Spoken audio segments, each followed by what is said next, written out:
Let's look at it this way. So the Browns have, I think it's 5 in the top 104. 5 picks, top 104.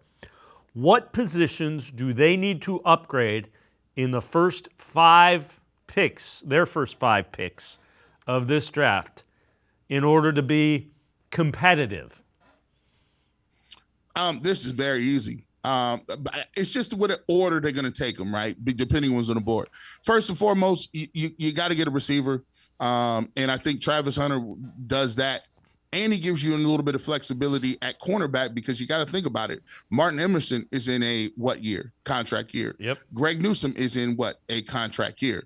So you got 2 corners that are your starters. If you go nickel, you get him at wide receiver, and you get somebody to help you on that side of the football. Second, you got the quarterback position. You're going to be up for there may be all of the quarterbacks that you had on the board. If they fall a little bit, you need some magic to happen to get Shedeur Sanders, but Jackson Dart is available. Jalen Milroe may be available. I know for a fact Will Howard to be available if you wanted them. All those guys down the line, Shuck is a guy that is rising up boards. He'll be available. So you need a quarterback. So that's two and a half positions they need. The next thing you need to do, you got to figure out the running back situation. I do not think Jerome Ford is the answer.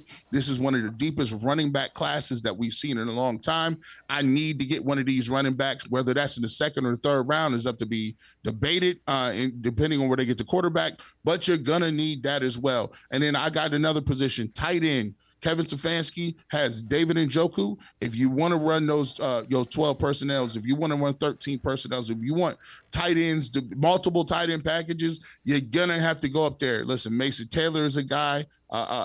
Your boy Fannin is a guy who is out of Canton McKinley. Shout out to the Bulldogs, Bowling Green alum. He's a guy in that third round area where you could get a tight end that you can run multiple things with, get some pass catching ability and things like that. And then finally, I think one of the last positions that you're going to take a look at is I want to bolster up front a little bit. I want to get somebody in the defensive line room or either that or a linebacker. I think JOK is a guy who we've said it here on this show a lot of times. I think it's a long uphill battle for him to come back.